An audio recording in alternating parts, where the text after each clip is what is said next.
Malaysia sedang memanas. Perdana Menteri Malaysia Anwar Ibrahim secara terbuka melontarkan pernyataan yang langsung membuat banyak pihak terkejut. Ia menyebut bahwa dalam sengketa perbatasan dengan Indonesia, Malaysia sebenarnya memiliki opsi perang. Ya, Anda tidak salah dengar. Opsi perang, satu frasa yang seketika mengguncang parlemen Malaysia dan memicu gelombang reaksi luas di ruang publik. Pernyataan itu seperti api yang disiram bensin. Oposisi langsung bereaksi keras. Mereka menuduh pemerintah telah menyerahkan lebih dari 5.000 hektar wilayah kepada Indonesia. Isu ini meledak di media sosial, menyebar cepat tanpa ampun, memantik kemarahan publik, dan mengubah perdebatan teknis perbatasan menjadi drama politik berskala nasional. Sementara suasana di Kuala Lumpur mendidih, respons dari Jakarta justru terlihat sangat berbeda. Presiden Prabowo Subianto tidak banyak bicara di hadapan publik. Tidak ada pidato emosional, tidak ada konferensi pers penuh teriakan. Namun di balik sikap yang tampak tenang itu, langkah-langkah konkret dijalankan. Pengamanan perbatasan diperkuat, patroli ditingkatkan, pengawasan diperketat. Indonesia memilih diam, tetapi bergerak. Pertanyaannya kemudian muncul. Apakah ini hanya drama politik domestik Malaysia? Ataukah ini sinyal awal dari ketegangan serius di kawasan Asia Tenggara? Dalam video ini, kita akan membongkar fakta-fakta kunci yang sering luput dari perdebatan emosional.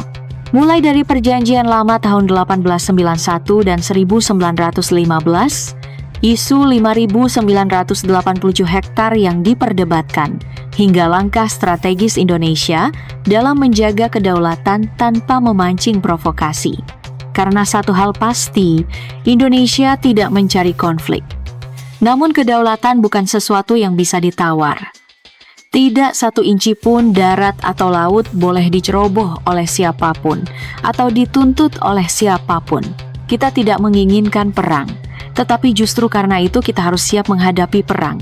Kita tidak berniat mengancam siapapun, namun faktanya gangguan terus datang. Mengapa? Karena Indonesia, Nusantara kita, dengan seluruh pulau-pulaunya, adalah wilayah yang sangat kaya akan sumber daya alam. Sejarah menunjukkan, kekayaan selalu mengundang ujian. Isu yang diangkat adalah perbatasan di wilayah Sabah dan Sarawak. Pilihannya, secara teori memang ada dua. Bergaduh dan berperang dengan Indonesia, negara jiran yang serumpun, atau mempertahankan hak dan kawasan dengan cara yang rasional dan terukur. Pada saat yang sama, kita juga tahu satu hal penting. Jika Indonesia mempertahankan hak dan kedaulatannya, itu bukan agresi, melainkan kewajiban negara.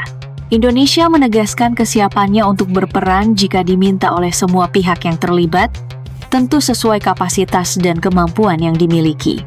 Kita tidak menginginkan perang. Namun jika perang itu datang mengetuk pintu, jangan sampai kita masih sibuk mencari sandal. Kalimat ini bukan retorika kosong. Ini adalah prinsip dasar sebuah bangsa yang memahami sejarahnya sendiri. Bangsa ini tidak lahir dari rapat santai sambil minum kopi. Bangsa ini lahir dari dentuman meriam dan suara bambu runcing. Jadi ketika ada pemimpin negara tetangga menyebut kata opsi perang, wajar jika telinga kita langsung siaga. Bukan karena panik, tetapi karena waspada. Suasana politik di Kuala Lumpur mendadak panas.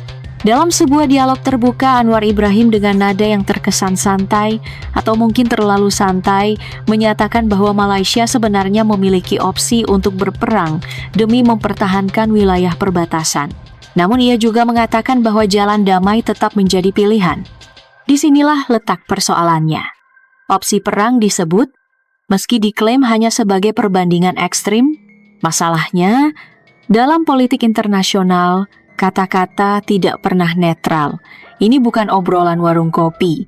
Ini adalah pernyataan seorang kepala pemerintahan. Satu kata bisa menggoyang pasar.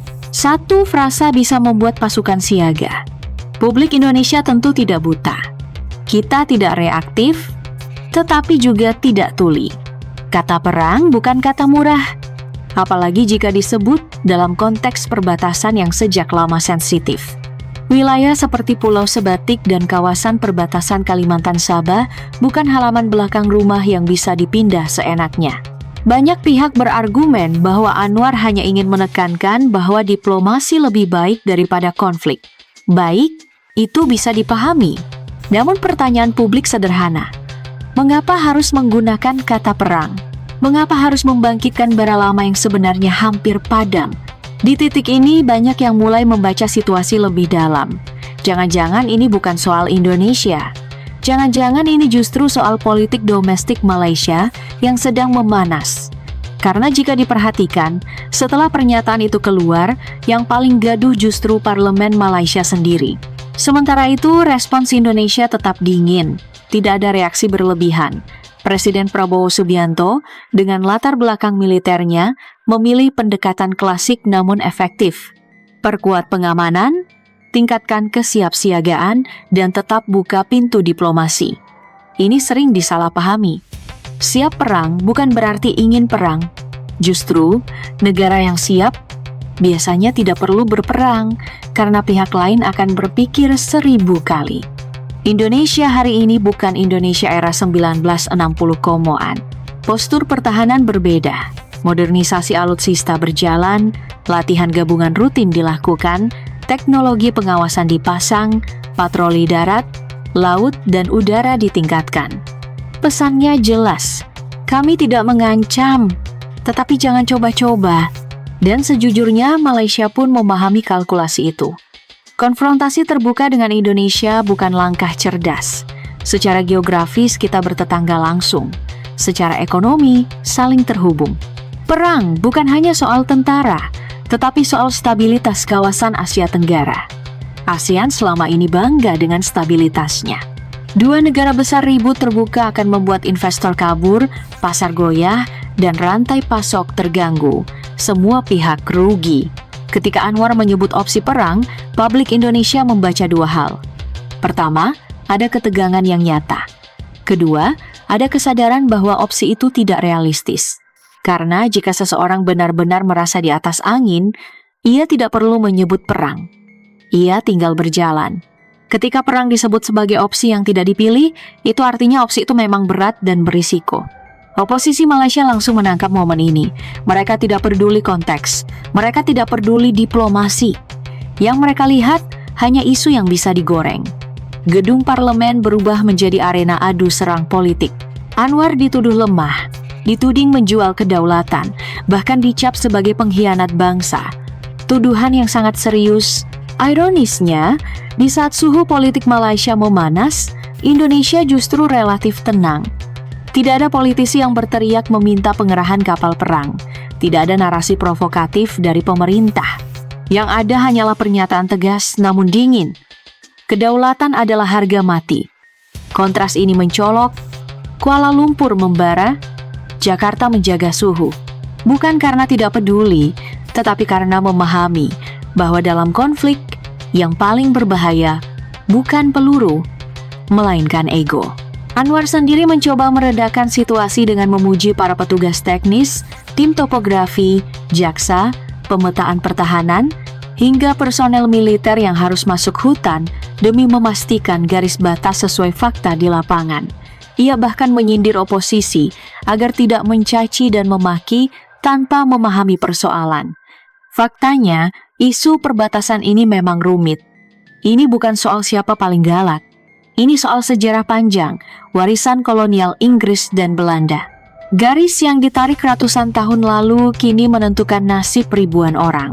Jadi ketika muncul narasi bahwa Malaysia menyerahkan ribuan hektar wilayah, publik Indonesia bertanya, menyerahkan dari mana? Jika wilayah itu memang sejak lama berada dalam kedaulatan Indonesia berdasarkan perjanjian internasional, maka itu bukan penyerahan. Itu penegasan. Namun dalam politik, fakta sering kalah oleh emosi. Angka ribuan hektar terdengar besar. Narasi tanah leluhur terdengar sakral. Kata Dick Klopp mudah memantik kemarahan. Indonesia tetap pada jalurnya. Damai, tetapi siaga penuh. Karena dalam geopolitik, satu pelajaran klasik selalu relevan. Jika ingin damai, bersiaplah untuk perang. Bukan untuk pamer kekuatan, tetapi untuk mencegah salah hitung. Banyak konflik besar lahir bukan dari niat jahat, melainkan dari salah baca situasi. Pada akhirnya, badai ini lebih banyak berputar di dalam negeri Malaysia sendiri. Pertanyaannya bukan lagi apakah Indonesia terancam, melainkan apakah Anwar sedang bertarung bukan dengan Indonesia, tetapi dengan oposisi di dalam negerinya. Jika itu benar, maka Indonesia harus semakin cermat membaca situasi. Karena dalam politik regional, konflik antar negara seringkali hanyalah pantulan dari drama domestik. Indonesia memilih tetap berdiri dengan sikap yang konsisten. Damai iya, ditekan tidak. Diplomasi berjalan, pengamanan diperkuat, kedaulatan dijaga, dan satu prinsip tidak berubah. Kita tidak menginginkan perang. Tetapi jika ada yang mencoba menguji, pastikan mereka sudah menghitung dengan benar. Merdeka!